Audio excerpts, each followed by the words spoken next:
Good afternoon and welcome to another edition of WIN TV. I'm your host, Denise Rolark Barnes, publisher of the Washington Informer newspaper, and so happy to be with you on this Friday, July the 3rd.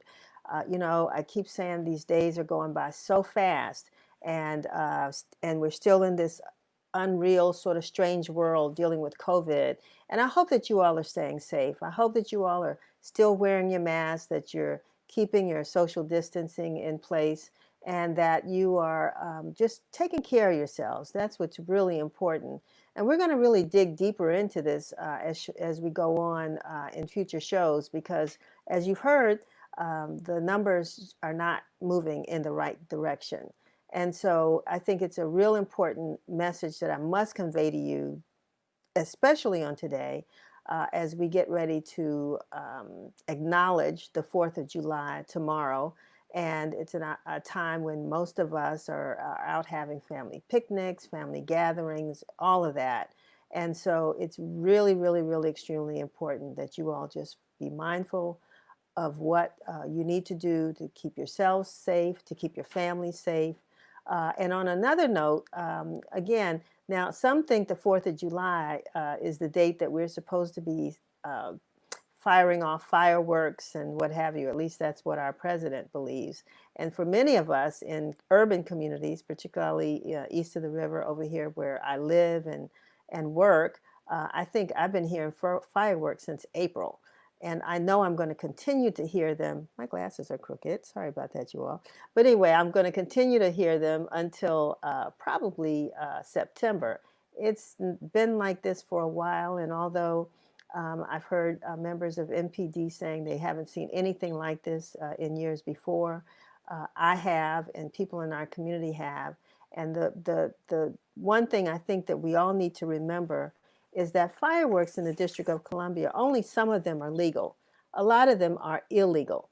And so it's unfortunate that we have reported that there was a child in Ward 8, I think he was a 9-year-old boy, who lost his finger in his home where there were some fireworks. He was in his family's bathroom, lit the fireworks, destroyed the bathroom, the sink fell off the wall, the toilet lost part of the toilet, and he lost his finger. And so I think they're going to try to, we haven't gotten an update on that, but he is going to, the hospital at Children's is trying to see if they can replace that finger, but or reattach the finger. But that's something that's going to stick with him for the rest of his life. And I'm sure that there are others out there, even in my own family. I had a cousin once who I think when he was a kid, someone put a cherry bomb in a can, and the can blew up, and part of it slit the side of his face. And after that is something you never want to have to face again, and it's a hardship for the parents. So if you're going to do fireworks, please make sure that you use the safe ones. If you don't know what's safe in your community, you can find out just Googling it online. Go to your local police department or the fire department website or your local government website. All the categories of safe fireworks are there. So just want to remind you to do that. And then lastly, in the District of Columbia, we have our favorite places where we like to see the fireworks down at the National Mall. And one of those locations just happens to be one of the second highest point in the city, which is where Our Lady of Perpetual Help is located on Morris Road in Southeast. It's a favorite spot and has been for generations for folks to go up there and watch the fireworks. Well, sad news. Because of COVID-19, the pastor and the members of Our Lady Perpetual Help have decided that they will close off that spot over there by the Panorama Room. So you will not be able to go there tomorrow night to watch the fireworks. And that being said, just stay home, watch them on television, enjoy the family, and have a good time. So we're going to move on. We've got out another issue of Washington Informer News, newspaper this week. I'm always happy when we get these things on the presses and off. And I have to thank, of course, our wonderful staff, including our editor, Kevin McNair, who is about to join me right now so we can talk about some highlights from our show this week. Kevin, how are you? Good. How are you? Oh, feeling good, feeling good. Did my little run this morning and sweated it out. And so, here doing the show. Yes, ma'am. So we got a lot in this paper this week, as usual, but I want to start with the story. Actually, there are two stories that you wrote yourself, and one is about June 29th, the anniversary of the of Black. Negro baby. Thank you, the Negro Negro baby. Baseball Leagues. Thank you, and you Mhm. were able to conduct an interview with Pedro Sierra. Tell us who he Yeah. is. Pedro Sierra is a Cuban-born native, and he moved here when he was 16, and he's been playing baseball for about 30 years, 30 odd years. Also played 2 stints with the Washington Senators. A great guy. He lives in New Jersey now. He's 81 years old. But we had a great conversation about what it was like to be part of the Negro League. Wow. I mean, when I think about it, you say Washington Senators, that was the most favorite thing I used to do as a kid. My father used to take me over to RFK Stadium and watch the Senators play. And I mean, Yeah. as a kid, I was sort of ignorant of the fact that, uh, blacks and whites prior to that time could not play baseball together. And Hmm. so, and I've heard some wonderful things about what would have happened if the major league, if the Negro leagues had received more support. Uh, I mean, what did Pedro have to say about that time? Well, obviously there was racism and prejudice, and they weren't making nearly the kind of money that major leagues were making. And yet they loved, he loved the game. I mean, that's what he always wanted to do. He was a child prodigy, as he was in terms of his prowess as a baseball player. And he took the risk. Can you imagine you coming to a country from Cuba to the United States at 16? Um, and this was before a lot of the uproar began in Cuba. So he got out in time. He was able to help provide for his family.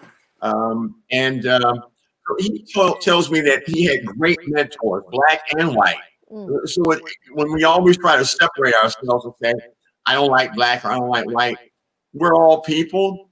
And he had some good people who led or who helped him along the way.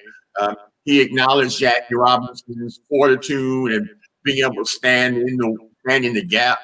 And we know the kinds of things, people were spitting on him and throwing things at him. He had death threats. And yet he maintained a sense of civility, nobility in all of that. Uh, all of the men who played in the Negro Leagues had to do the same thing. So they were exemplary black men in a world where they always say we're less than. They were more than. I was really Hmm. proud to have the opportunity to talk to Mr. Pierre. And so, does he talk about? Did he talk about in the article? Just over the years, how you had so many black men playing baseball because you had to man these teams, and now Mhm. that Major League Baseball has been integrated, we're not seeing as many black players. Did he talk about that at all? What he said was, in those days, the players moved back and forth so quickly. You might be on one team in Indianapolis. I think he started with Indianapolis Clowns, and then you moved to Detroit, and you moved to St. Louis. It was always constant motion. The younger players relied on the older players to help them out. But one of the things I found very fascinating, which I didn't include in the article, was the level of ability for the black players. One of the reasons why they let them play is because a lot of the brothers played better than the white guys. Mm-hmm. And Mm-hmm. so they didn't want them to mix because they didn't want to get pushed out. There's this myth of the great white hope. And they felt that a lot when they were playing. But he says that more than anything, it was just having a chance. And I find it interesting because now we want everything to be so peaceful when we make our demands, and we should. But they were just grateful for the opportunity to play the game that they loved and they practiced. it was the first chance. Although Negro Leagues have been going back into the days of Civil War, we don't talk about it, but there were Negro Leagues, although they were always separate. Once in a while, you'd have a game, the black against the white, and of course, they let the whites win. They wanted them to anyway. But he laughed at those things, but he said it made all the difference in the world just to have a chance. Well, I'm glad you got a chance to speak with him and to we also doing our part in acknowledging the Negro Leagues and the anniversary of the league. You also did a story. There's a as we know, protests are bubbling up all over the city. I mean, all over the country, as you said in an article, all over the world. It's everything that's causing people to say, it's enough is enough. And you recently did this week's story on the protesters around this fish market in Clinton, Maryland. And give us a little update, and then we're going to take a little break and then come back and talk with two of the individuals that are actually at the forefront of this issue. So, the fish market is just one example of many where white business owners continue to oppress us, to take our money, but not treat us like we are equal patrons. And this story came to me. I was going through social media, started following one brother, Cory Brim, who I think is going to be on the show later on. And I became very interested. I was getting calls about it. And so we just started making some inquiries, sending out tweets, talking to a few people. And the bottom line is, here we have a business that's been in Clinton for over 20 years, packed, mostly black employees, mostly black patrons, and yet the white owners want to treat their patrons often as if we're doing them a favor. It's just enough is enough. I guess, Ecclesiastes 3:1 for everything there's a season. Right. This is a season, but my hope is that the laws, the policies, the legislation reflects what public sentiment seems to be right now, because often it's a flashpoint, and then a week later, go back to business as usual. My sense in this situation is that they're not going to allow that, and I really hope they won't. Well, we're going to take a quick break, Kevin, and when we come back, we're going to be joined by the two individuals who are at the forefront of this. And so we'll see you in just a second. All right. Complete the 2020 U.S. Census. It is safe and secure. It benefits your city, your community, and your family. Complete it online, over the phone, or once you receive it in the mail. You matter. Get counted. 2020 Census.gov. Welcome back, and thanks for that break. We are happy to bring on Daryl Rollins and Cory Brim, two individuals that are at the forefront of these demonstrations that are taking place at the fish market in Clinton, Maryland. And Kevin, I'm going to hand it over to you. Okay, so I guess I probably should start with Daryl, because Mr. Daryl Rollins was the individual who we talk about in the article, who faced the oppression, the racist remarks, etc., of the store owners. So Daryl, you just want to tell us, what that felt like and why you continue to move forward, or how you moved forward after you experienced the situation with the store owner. It was a hurting feeling. It was kind of a shocker that it even happened to me. At the moment, I didn't know what to do. I did end up going inside of the establishment afterwards. I stayed for a short period of time, and then after that, I left. So I'm wondering, when that happened to you, my parents, I remember the days of segregation. You couldn't go into a restaurant. You had to go in the back door, separate water fountains and things like that. Do any of those kind of notions come back to your mind? This is 2020, and we think we shouldn't have to deal with this, and yet here it is right in your face again. Yes, it has came to my mind. Did never think in 2020 we still be going through the same racism that we are going through now. Mm-hmm. John Lewis just had a new documentary come out, and he always used to say you got to get into good trouble. So some trouble is good. Are you committed to staying involved in this situation, or speaking up or speaking out, or what are your plans before I move to Cory? Yes, I plan on being involved in this as far as it goes. I'm with everybody 100%. I'm going to take this as far as I can take it. Mm-hmm. You know, sometimes we just have to we're in the right place or the wrong place sometimes at the right or wrong time.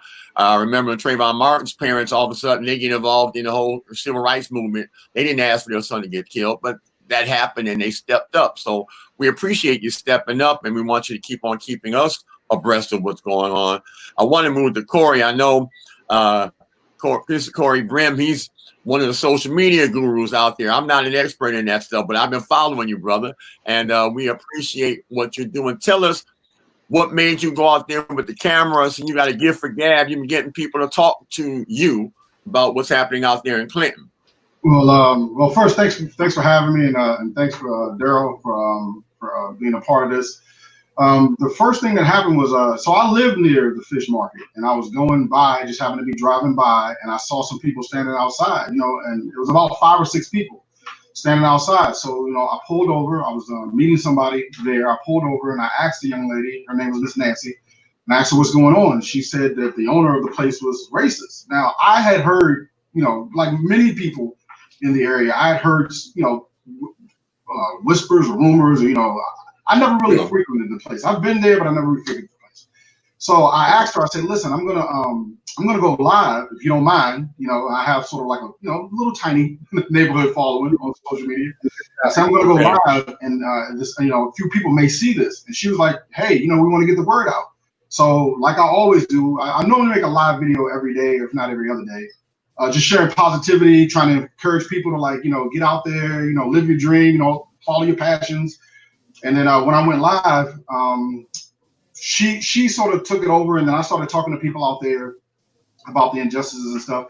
And then it sort of, one thing about these videos, I have other videos that have gotten a lot of views. You never know what video is going to strike people. You have no idea exactly resonate with people. And I think what people don't understand is this isn't it's not about me, it's not about this, it's not about Daryl, it's not about Miss Nancy. It's everything. It's everything that's been happening to us.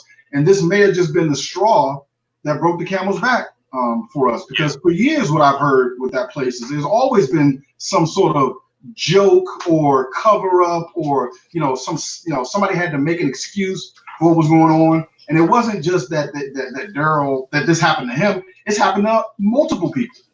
And so we were tired. And the video went crazy. And I went back out there the next day, and there were 100 people out there. Right. So, I understand that there's going to be, we're going to be sending out photographers and writers on tomorrow, for afternoon 1:30, a big rally, protest, vendors, etc. How's that coming along, and what are you hoping to see accomplished after that?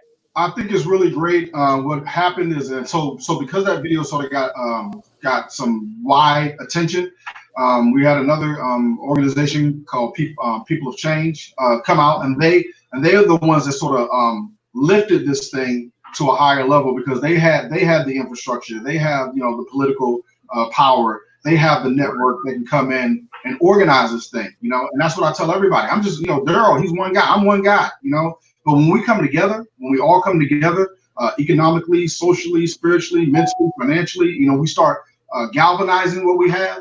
I think it's going to be a beautiful thing tomorrow to see a lot of us. And the biggest thing is that it's peaceful.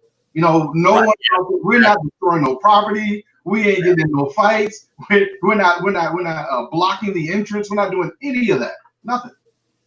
I know I mentioned in the story, and when I was watching videos, it was interesting hearing the horns blow as people went by, and people giving their acknowledgments and their support. This seems to be a time in America where, as you and Daryl both say, African Americans, we've just had enough. Do you think that we're going to see real and lasting change? I want to ask that for you, Daryl, and then Cory. You think, is this the time? Is this the right time? Are we ready to make the demands and stay on the battlefield until those changes come? Yes, we are. We have to. So one of those things, maybe we got to vote no matter what, huh? Yes, Among you have them. to. Yes, you're definitely right about that. And Cory, what about you? What do you think? Is this the moment? Definitely. If anybody, I have a lot of people that watch me, follow me, and they'll tell you like, this is my life. This is how I live my life. I'm always preaching about, fixing your credit, fixing your finances, getting your real estate, getting your friends together.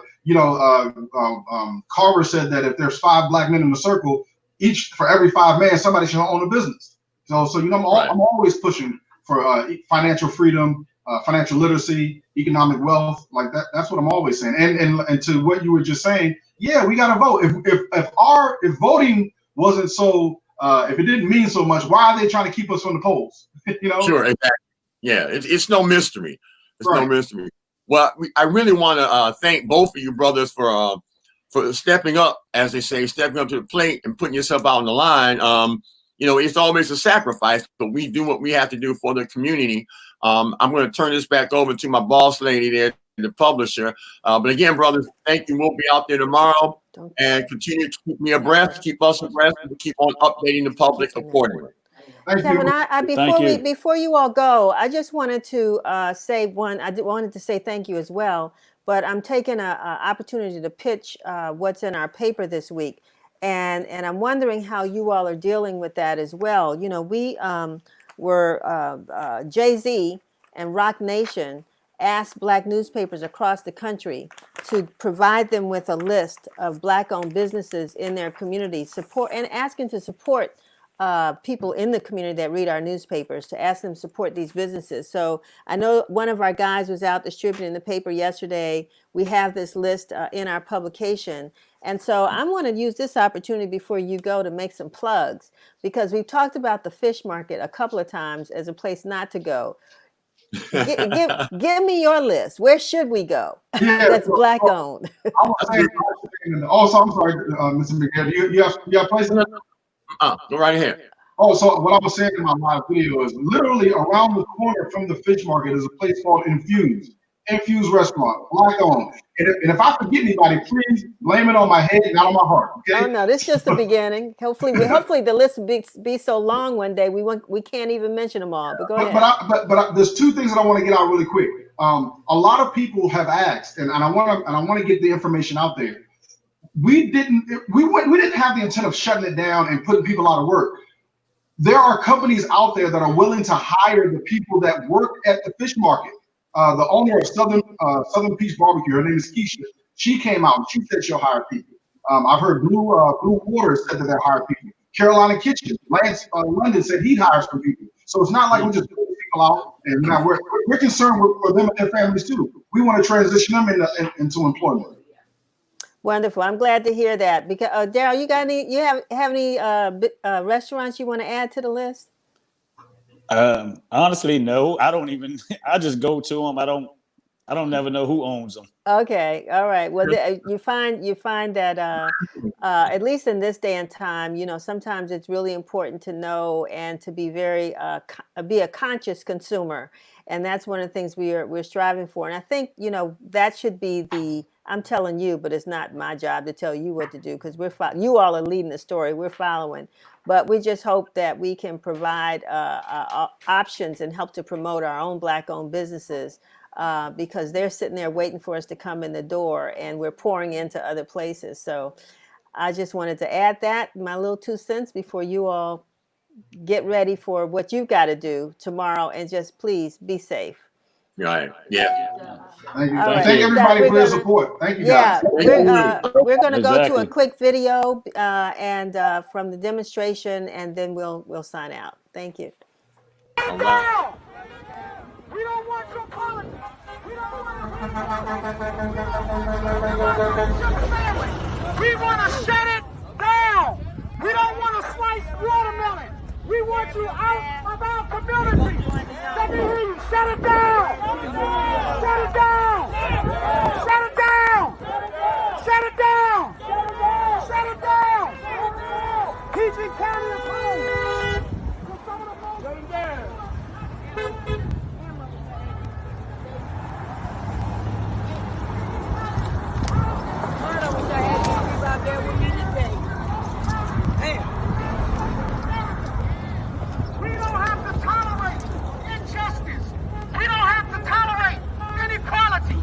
We don't have to tolerate racist, insensitive. All right, so that was at the fish market. These demonstrations have been going on for about 5 or 6 days, and I think they're, as we've heard from Cory and Daryl, they'll be out there again tomorrow. And we want you to pick up a copy of the Washington Informer. Even if your business is not listed, feel free to give us a call because we want to make sure that we keep this going. We were happy that Jay-Z and like I said, Rock Nation decided to spend some money in Black-owned newspapers across the country to help us sort of spearhead this listing to promote Black-owned businesses. And I'm really excited. As you all know, we've interviewed people in the past couple of weeks who have come up with their list of Black-owned businesses to support. I see someone just mentioned MLK Deli. Yep, they're on the list. And a couple of doors from us, and a great addition to Ward 8, as well as so many others. I mean, so yeah, get a copy of the list. The addresses aren't there, but you can find them, and make sure that you go out and support them. So we're going to move forward now because tomorrow, as we said, is the 4th of July. And Black people across the country, as you know, for the first time in history that I can think of, the nation celebrated Juneteenth. And Juneteenth was sort of one of those.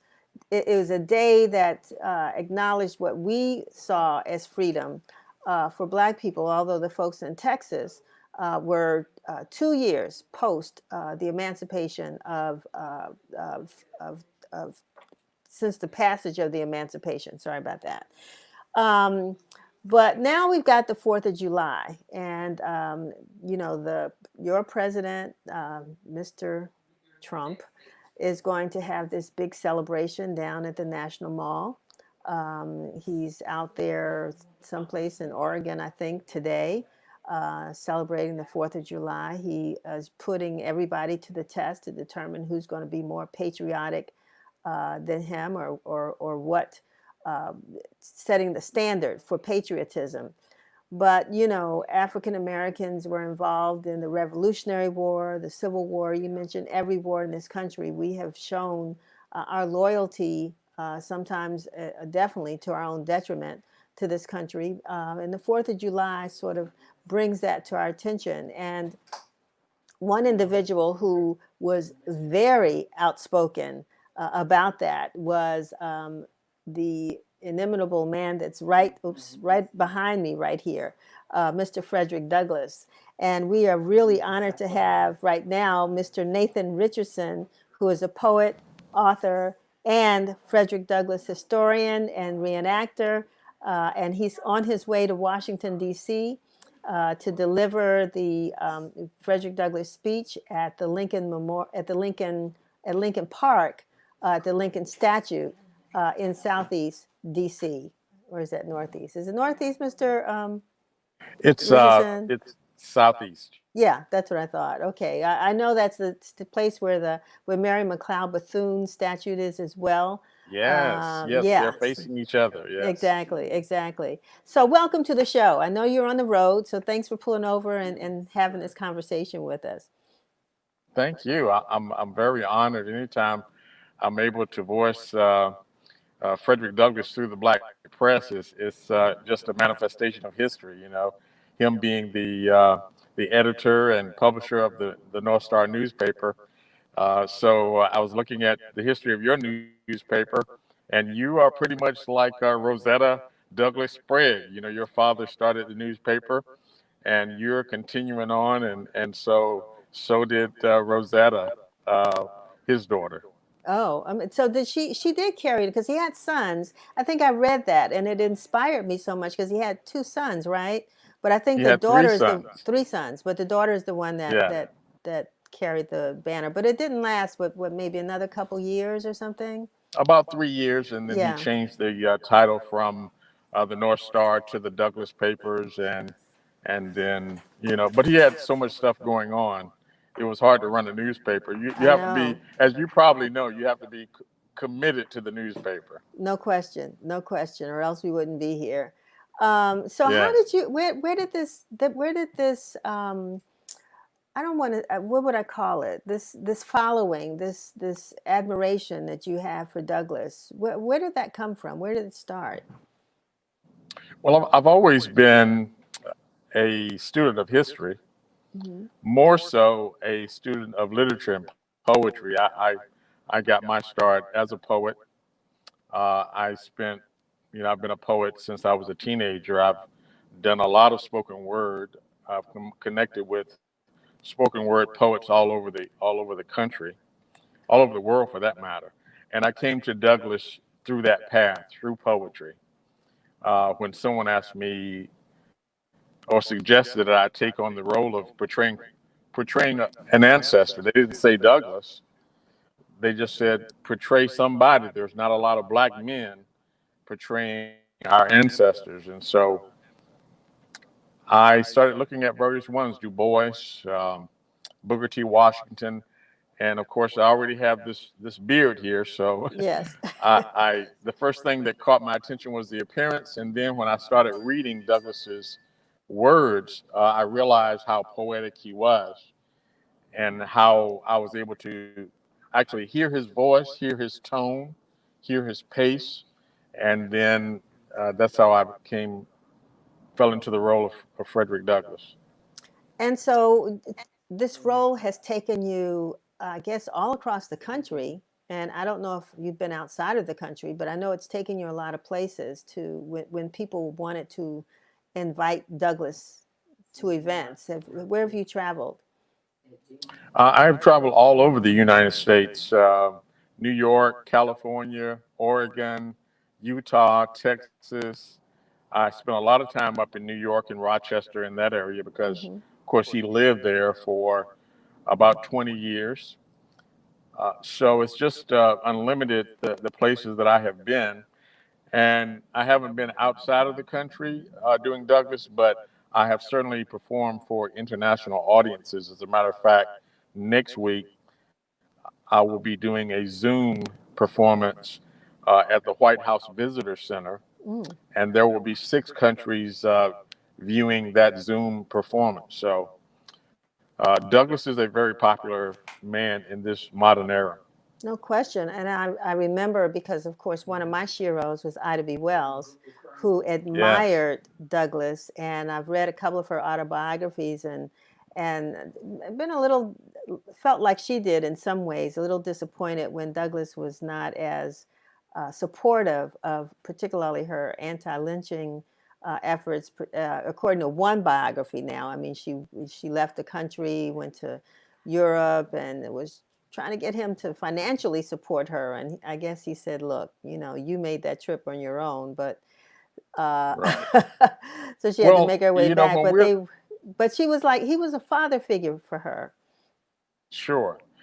Well, I tell you, it's interesting, even in that time and in the modern era as well. I was just here in DC last Friday, in which I was there and I did the speech he did at the inauguration of that monument, the Emancipation Monument.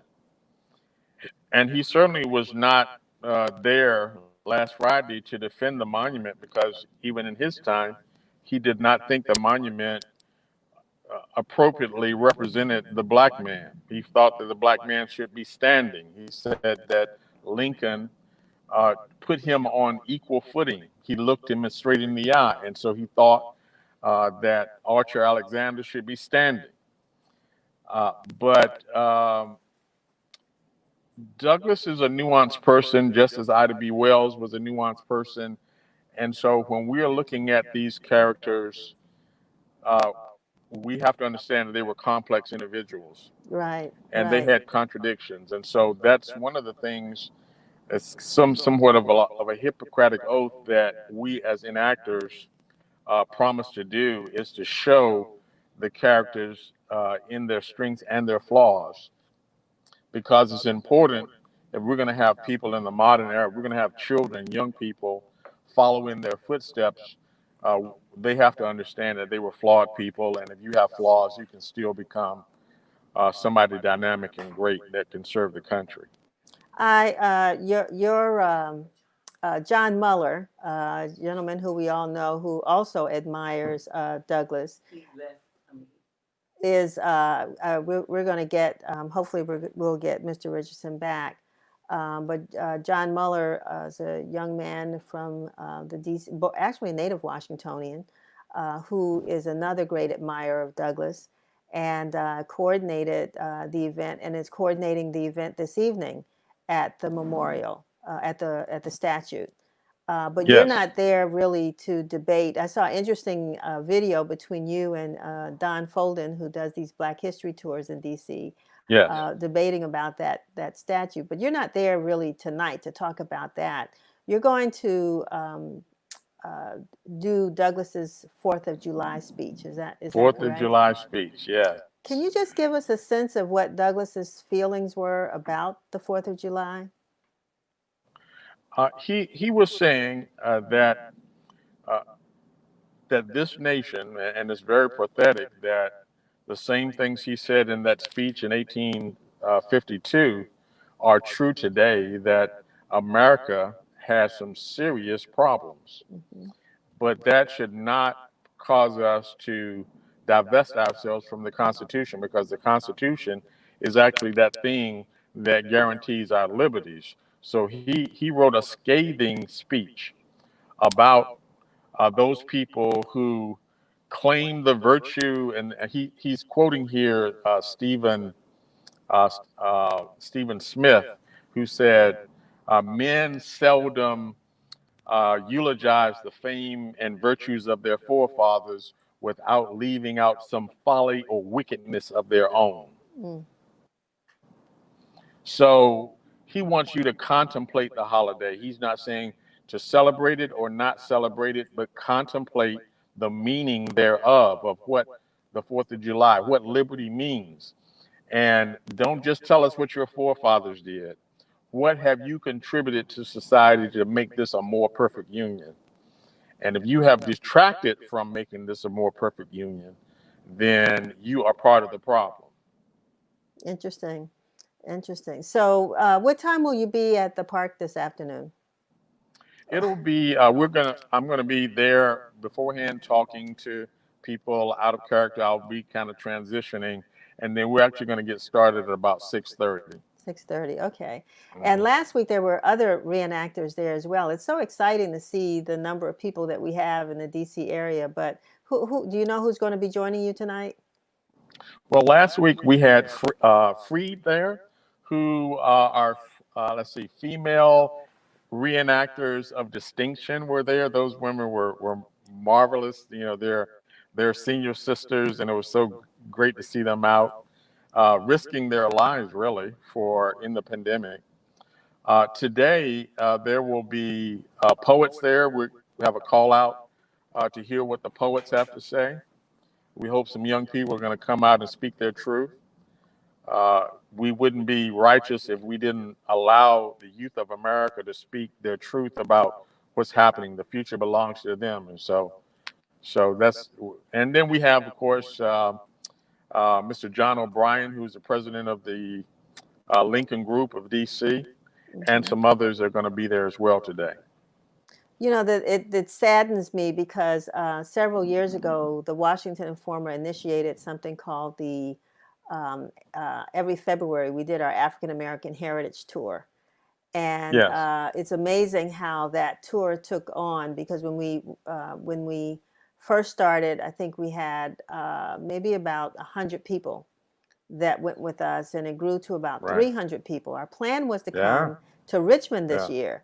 To take in February. Well, actually, it would have been April. We've moved it because it can be so cold in February, but it can still be cold in April as well. But we've been all over. We went out to Harriet Tubman Memorial in Eastern Shore, and really talked a lot about Douglas while we were there. You know, Annapolis, they were both born Baltimore. on the Eastern Shore. Yes, exactly. So we hope to bring that back, or else we might have to come up with some type of virtual tour. I might have to call you on that, see how we can make that happen. Absolutely, yeah. So, is there anything about Douglas that you learned and that really surprised you about this man that you've decided to become as a reenactor? I tell you, I actually have a lot in common with Douglas. I'm credited to with being, as some people say, one of the best, and I think it's because I actually, unbeknownst to me, was living a life a lot like Douglas before I became Douglas. In that I am pretty much a self-made man as far as poetry, as literature. I'm a published author. I teach in universities, etc., but I have no letters. And so I came to Douglas in the same way that he came to his notoriety, and so I have that kind of respect with for who Douglas was. And so the main thing that I try to do in portraying Frederick Douglass is try not to serve any particular agenda, especially in this day and time. Everybody is looking through or hearing what Douglas says from their own prism. And so whenever I'm saying something or whenever Frederick Douglass is saying something, they are interpreting what he says in a completely different manner. That was definitely true last Friday, that the videos that came out of that protest, the all the news coverage was of a particular persuasion or a particular point of view. And me being there, standing in Douglas' shoes, I saw the contrast of those interpretations. Mm-hmm. And in a lot of cases, we're actually saying the same thing. The young lady that was shouting in my face and was shouting back and forth with the elder gentleman, they were saying the same things. They were just talking past one another. Yeah. Yeah. Yeah. And what Douglas was able to do that nobody else was able to do is just simply acknowledge their right to say these monuments must come down. Yeah. Yeah. Right? Okay. So Exactly. that's the difference. Yeah. So we've got about a little less than a minute left. If I could do you have a word from Mr. Douglas for us that we can share in about 30 seconds or so as it relates to where we are right now? I know I'm putting you on the spot, but Oh, well, quotes come to mind. I'm a man of quotes. I know Douglas says, power concedes nothing without a demand. So the young people in America are definitely standing up. They're demanding. They're saying, power, come along. The other thing that for people who are criticizing the protesters, and even for that matter, the looters, the rioters, he said that the only thing worse uh, than rebellion is the thing that causes rebellion. So if you're upset about what's going on, you should be upset about the thing that caused the rebellion that you're seeing in the country today. So I think those are the two most powerful quotes that I can come up with right off the top of my head. all right. Well, I appreciate that. I appreciate that, Norman. Thank you so much, Mr. Richardson, for being with us for these couple of minutes. I know you're on the road. We hope that you make it here safely, and I hope to see you in a few hours over at Lincoln Park in Southeast DC this evening. Thank you. Thank All you. right. See you Bye-bye. then. Thank you so much. So, yes, again, that's going to take place this evening at Lincoln Park. And you can visit the Washington Informer, or at least I think we have some information out there about the event that's going to take place. We just say if you come, I have to say it over and over again, wear your mask, remember the social distance, and hopefully I will see you there. As you all know, WI Bridge is our monthly publication that comes out in the Informer. And we, beginning this week, we will be having a segment from the Bridge every week. And so the last segment of WIN TV. So right now I'm going to turn the show over to Claudia M. Watts, who is the editor of The Bridge, and we will be back with you after. Hey, Claudia, how are you? Hi, I'm good. How are you? I'm doing well, doing well. So, yeah, we're getting ready to turn it over to you. You can tell us who are we. Well, I'm just going to turn it over, and you take it from here. Okay, doke. All right, great. All right. Okay, so good afternoon, everyone. Today we're going to be joined by, Samantha Solomon, better known as Trap Bob. And so we have a short clip for you, and then she's going to be on.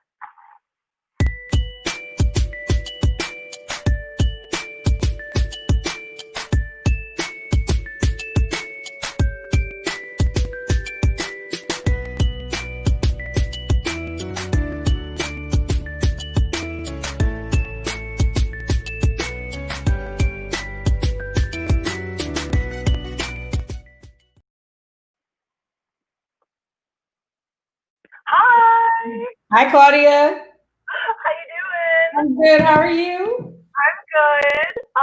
Okay, so everyone, I'm super excited because about 2 years ago, I interviewed Bob for The Bridge, and since then, it seems like it's been nonstop for you. You know, you did the 29 Rooms, 20, Missy Elliott, Pat, and so it doesn't seem like the pandemic has really slowed you down. We've been seeing photos of you doing murals in the street. So can you tell us a little bit about what you've got going on now? Yeah, so lucky enough for me, you know, I do so many mediums that even with the pandemic going on, I was able to just switch into being more digital.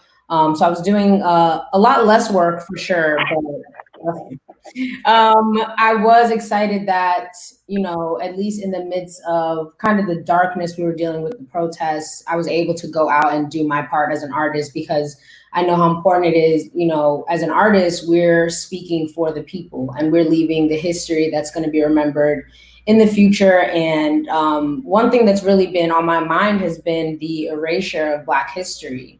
And, you know, that also brought me to thinking about how the art really creates the history, especially back when there weren't cameras, there was no internet, things like that. And that also helped to kind of erase the Black history because no one documented that. So it looks like from here, we had nothing happening. And, you know, now that this is all coming back up and people are really thinking about it and talking about it, it's really been weighing on me. And I think about what I can do to, you know, help and make sure that in the future from now, no one could say we weren't here. Nobody could say we didn't have a voice. So as much as the murals were a coping mechanism for me, it definitely made me feel a lot better to work on those. It's even more important that those messages are standing throughout time. So that's actually really interesting that you say that. I had the publisher of The Bridge were talking, and he was saying how some of his artist friends felt like they could no longer be artists who were Black, but were now overnight Black artists, you know, with the understanding that being a Black artist, your work is rooted in that Black experience. Right. And it really struck me because I've been having that conversation with artist friends for years about this kind of struggle and or balance between whether they are, you know, artists who are Black or Black artists. And so where do you feel like you fall? Like, where do you think that you identify on those? So for me personally, I've always tried to stay away from labels, and I don't want to be categorized because of, you know, my appearance or, you know, certain features, because I think that they can put you in a box and narrow down your opportunities. And for me, it was never about, you know, wanting to stay away from my identity, but I don't want to be limited and not be able to be in those spaces where people like me don't exist, you know? So obviously I'm a Black woman and I make art that reflects my experience. So you can look at my work and see, you know, who I am, but I don't always need that to be my definer, because then people decide where I belong, you know, and I'm my work really, you know, goes across the board, any subject, and it always is rooted in a message of equality.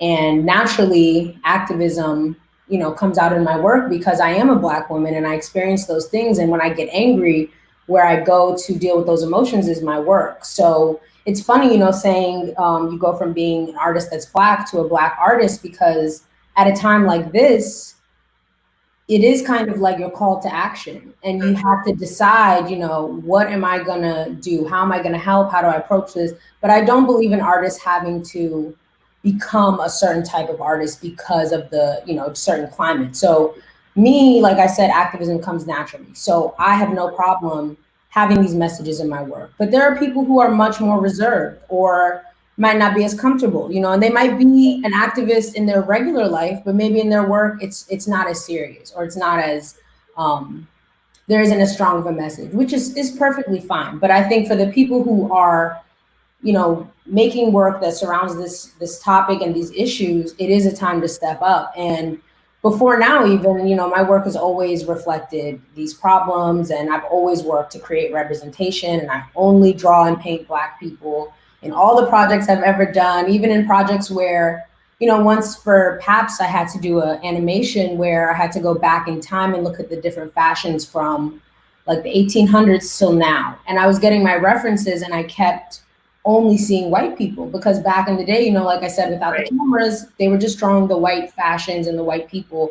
And I looked at it and I was like, well, you know, how am I about to do this? Because I don't draw white people, because that's just not my experience.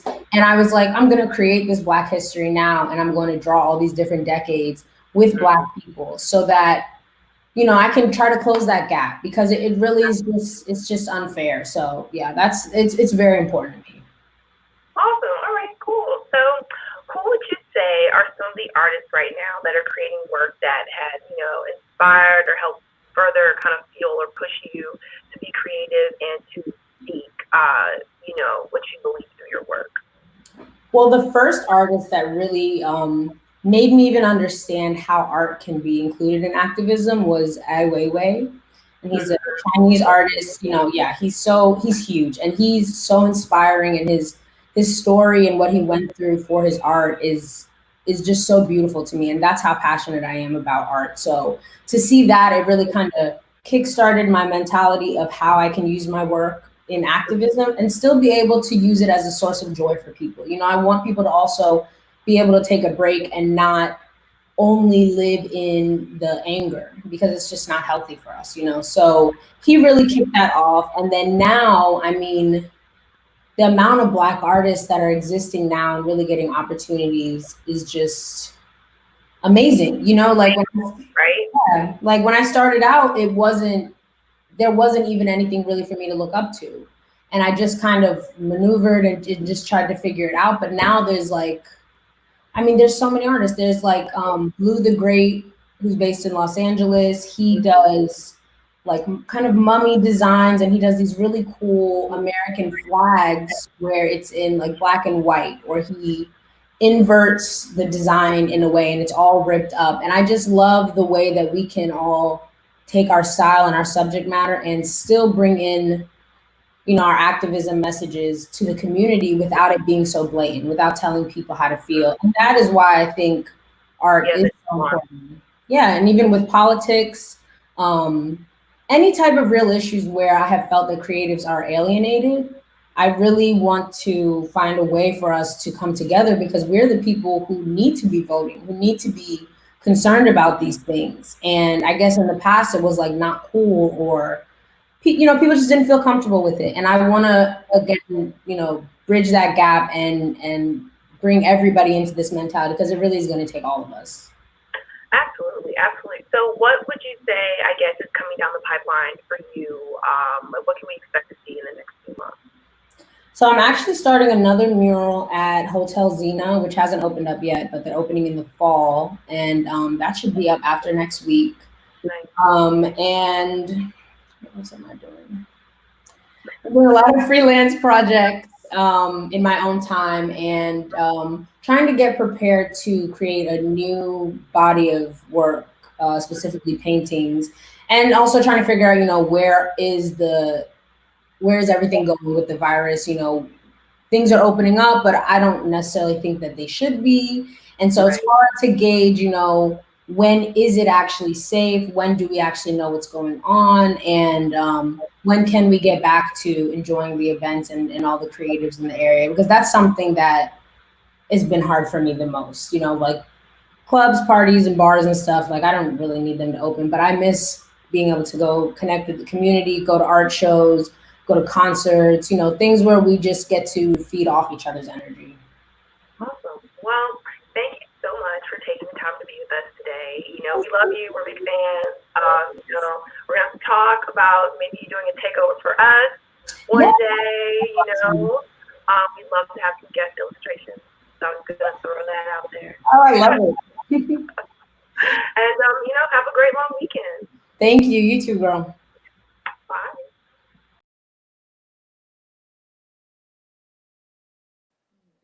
Oh, I lost Claudia. But that was a great interview. And I'm glad that we got a chance to hear from Trap Bob and so many others who, let's get Claudia back, because I didn't want to just leave you. I threw you in and throw you out. I don't want to do that. No, it's really bad, because talking about a takeover, one day I'm sure the bridge is going to take over Win TV. So getting warmed up for that. But I'm glad you brought her on. And, you know, this is a time when young people all across the city are making so much of a difference. And I'm glad that you were out there covering them and getting their stories told. I am. See, you surprised me last week when you asked me what July was going to be about. But I'm ready. Good. Wonderful. Yes. Wonderful. Well, we will find out who the bridge is going to have on next week during the week. I won't ask you that question now, because we're trying to figure it out ourselves. But again, I know that we'll talk some more about what the next upcoming issue of the bridge will be at the end of the month. And Claudia, I really appreciate you taking this time. Awesome. Well, great. I'm glad to be here. And either myself or somebody else from the bridge will be here next week. All right. Wonderful. Stay safe. All right. Have a good weekend. So this brings us to the end of another segment of Win TV. We hope that you enjoyed it. I was so glad to see some familiar faces signing on. Peggy Gilgannon, my person that we worked so hard together on the MLK parade, and she's a true trooper in the DC community, as well as Kimon Freeman, and who is doing great things down there at WEAC Radio, and also an activist in his own right, and Robin Bell, old classmate. Thanks for joining, and Mabel, and some other names. So if I didn't mention your name, you know that I'm just happy that you all have joined. Tell your friends and colleagues that you can join us here for Win TV every Friday from 12 to 1 on Facebook. And if you have any ideas of folks that you think we need to interview, feel free to send them to WinTV at Washington. Is that it, Chevy?